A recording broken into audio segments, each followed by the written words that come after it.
Hello friends, easy cooking with मनीषामध्ये तुम्हा सर्वांचं स्वागत आहे. तर फ्रेंड्स, आज आपण इथे बनवणार आहोत मिक्स लाडू. कुठलाही वेळ वाया न घालता आपण व्हिडिओला सुरुवात करूया. लाडू बनवण्यासाठी इथे बघू शकता मी काही साहित्य घेतले आहे. सर्वात प्रथम मी 1 किलो इथं गूळ घेतलेला आहे. बघू शकता काळा गूळ आहे आपला, त्याने लाडू खूप छान होतात. 1 वाटी खोबरं घेतले आहे सुकं. 15 ते 20 मी बदाम घेतलेले आहे. थोडेसे इथे मी मनुके घेतलेले आहे आणि पाऊण वाटी पांढरे तीळ घेतलेले आहे. आपल्याला शेंगदाण्याचे लाडू बनवायचे आहे. त्यासाठी मी इथे हे 1 किलो शेंगदाणे आहे आणि हे पुन्हा मी अर्धा किलो शेंगदाणे घेतलेले आहे. म्हणजे आपल्याला 1.5 किलो शेंगदाण्याचे लाडू बनवायचे आहे. इथे मी एका मोठ्या भांड्यामध्ये शेंगदाणे घेतलेले आहे. शेंगदाणे आपल्याला चांगले निवडून घ्यायचे आहे, जेणेकरून जे कडवट वगैरे शेंगदाणे आहे ते आपल्याला याच्यातून काढून टाकायचे आहे. मी इथं शेंगदाणे चांगले निवडून घेतलेले आहे. मी साईडला ठेवले आहेत ते. शेंगदाणे भाजण्यासाठी मी गॅसवर कढई ठेवलेली आहे. हे बघू शकता तुम्ही इथे. कढई गरम झालेली आहे. आता मी थोडे थोडे करत शेंगदाणे याच्यामध्ये भाजून घेणार आहे. हे बघू शकता शेंगदाण्याची एक बॅच माझी भाजून झालेली आहे इथे. हे बघू शकता तुम्ही, साईडला काढून ठेवलं आहे मी. शेंगदाणे भाजत असताना आपल्याला मीडियम गॅसवर शेंगदाणे भाजून घ्यायचे आहे. लहान मुलांसाठी पण खूप छान आहे शेंगदाण्याचे लाडू वगैरे. मुलं घरामध्ये बदाम वगैरे खात नाही, पण ते आपण असे लाडूमध्ये शेंगदाण्यामध्ये मिक्स करून लाडू बनवून त्याचे दिलेत की मुलं मग आवडीने शेंगदाण्याचे लाडू वगैरे खातात. तुम्हाला जर नुसतं शेंगदाण्याचे लाडू करायचे असेल तर फक्त शेंगदाणे आणि गूळ हे टाकूनसुद्धा तुम्ही त्याचे लाडू बनवू शकता. ते मी मिक्स लाडू बनवलेले आहेत. घरामध्ये जेवढे साहित्य अवेलेबल होते त्या साहित्यानुसार मी लाडू बनवलेले आहे. आता इथे माझे संपूर्ण शेंगदाणे मी भाजून घेतलेले आहेत. हे बघू शकता. आणि गार होण्यासाठी मी एका मोठ्या भांड्यामध्ये काढून घेतलेले आहेत.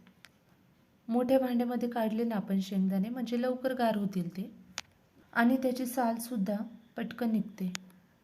हे शेंगदाण्याचे लाडू बनवण्यासाठी मी कुठेही तुपाचा वापर केलेला नाही आहे. हे लाडू बनवल्यानंतर आरामात 2 ते 3 वेळेस सहज टिकतात. लाडूला कुठलाही उघरट वगैरे असा वास येत नाही. ते मी संपूर्ण शेंगदाणे भाजून साईडला ठेवून घेतले आहे गार होण्यासाठी, बघू शकता.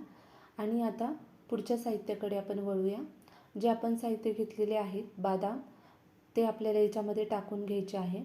याच्यामध्ये तूप न टाकता आपल्याला फक्त बदाम गरम करून घ्यायचे आहे, म्हणजे हलकेसे गरम होईपर्यंतच आपल्याला भाजायचे आहेत. ते बघू शकता तुम्ही, व्हिडिओत दाखवल्याप्रमाणे असे आपल्याला भाजून घ्यायचे आहे. आणि हे पूर्णपणे भाजून झालेले आहेत. आता मी साईडला काढून घेते. आता कढई गरमच आहे, हे बघू शकता तुम्ही. त्याच कढईमध्ये आपल्याला पांढरे तीळ टाकून घ्यायचे आहे आणि सोनेरी रंग येईपर्यंत आपल्याला ते भाजून घ्यायचे आहे. इथे बघू शकता तुम्ही, आपली जी पांढरे तीळ आहेत ते भाजून झालेले आहे आणि मी आता एका प्लेटीमध्ये काढून घेत आहे. आता आपण इथे 1 वाटी खोबरं घेतलेलं होतं, ते किसून घेतलेलं आहे. बघू शकता मी इथे किसून घेतलेलं आहे खोबरं. ते सुद्धा आपल्याला मीडियम गॅसवरती हलकंसं भाजून घ्यायचं आहे. बघू शकता इथे. हे बघू शकता, मीडियम गॅसवरती आपण संपूर्ण खोबरं अशा प्रकारे भाजून घेतलेलं आहे. हे बघू शकता. आणि मी एका प्लेटीमध्ये ते संपूर्ण साहित्य काढून घेतले आहे. हे संपूर्ण साहित्य थंड होण्यासाठी ठेवून घेऊया एका साईडला. हे बघू शकता तुम्ही. आणि जे आपले शेंगदाणे गार झालेले आहे ते शेंगदाणे आपल्याला आता सोलून घ्यायचे आहे. त्याच्यावरती साल काढायची आहे आपल्याला. त्याची साल तुम्ही हाताने सुद्धा काढू शकता किंवा एक कपडा घेऊन त्याच्यामध्ये सुद्धा काढू शकता तुम्ही. हे बघू शकता मी अशा प्रकारे तांब्याने काढत आहे. पटकन निघून जाते याच्याने. इथे आपली शेंगदाण्याची सालसुद्धा काढून झालेली आहे. बघू शकता तुम्ही.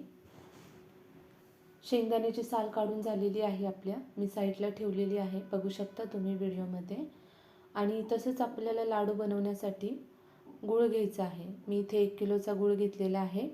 लाडू बनवण्यासाठी आपल्याला असाच गूळ हवा आहे. मार्केटमध्ये 2 प्रकारचे गूळ भेटतात. एक काळा असतो आणि एक पिवळासर असतो. पण जो काळा गूळ घेतो ना आपण, त्याला गोडवा पण असतो आणि केमिकल फ्रीसुद्धा असतो. इथे बघू शकता मी अशा प्रकारे गूळ किसून घेत आहे. तुम्ही किसणीने सुद्धा किसू शकता. आता थोडं पावसाचं वातावरण असल्यामुळे गूळ ताबडतोब किसला जातो, हे बघू शकता. इथे मी चाकूनेच गूळ कापून घेणार आहे. इझिली कापला जातो, हे बघू शकता तुम्ही. तर फ्रेंड, जे कोणी या चॅनलवर नवीन असाल, अजूनपर्यंत चॅनलला सबस्क्राईब केलं नसेल तर कृपया चॅनलला सबस्क्राईब करा. त्याचबरोबर बेल आयकॉन देखील प्रेस करा. तसंच व्हिडिओ तुमच्या मित्रमैत्रीबरोबर शेअर करा. तुम्ही इथे बघू शकता आपला संपूर्ण गूळ कापून झालेला आहे, हे बघू शकता. अशा प्रकारे आपले इथे सर्व साहित्य भाजून वगैरे झालेले आहे, थंडसुद्धा झालेले आहे, हे बघू शकता तुम्ही. भाजून घेतलेले सर्व साहित्य हे बघू शकता आपल्याला मिक्स करून घ्यायचे आहे. इथे संपूर्ण साहित्य मिक्स करून झालेले आहे, बघू शकता तुम्ही. याच साहित्यामध्ये आपल्याला गूळ देखील मिक्स करून घ्यायचा आहे. मी इथे केला नाही कारण लाईट गेली, त्यामुळं याच्यामध्ये सर्व साहित्य मिक्स करून हे बघू शकता मिक्सरला मी असं फिरून घेतलेलं आहे. सहजरित्या गूळ देखील बारीक होतो, हे बघू शकता तुम्ही. इथे तुम्ही बघू शकता आपले संपूर्ण साहित्य कसं बारीक झालेलं आहे, बघू शकता. या लाडूमध्ये तुम्ही खसखस घालू शकता, पंपकिन सीडसुद्धा घालू शकता. हे सुद्धा छान आहे, पण जे माझ्याकडे साहित्य अवेलेबल होतं त्याचंच मी बनवलेलं आहे लाडू. तर फ्रेंड्स, बघू शकता आपल्या अशा प्रकारे आपलं संपूर्ण शेंगदाणे आपण मिक्सरला फिरून घेतलेले आहेत आणि सर्व मिक्ससुद्धा झालेले आहेत. मनुके अशा प्रकारे आपण स्वच्छ करून घ्यायचे आहे, हे बघू शकता. मनुके स्वच्छ करून झालेले आहे आपले, हे बघू शकता. आता मी संपूर्ण याच्यामध्ये टाकून घेणार आहे गार्निशिंगसाठी.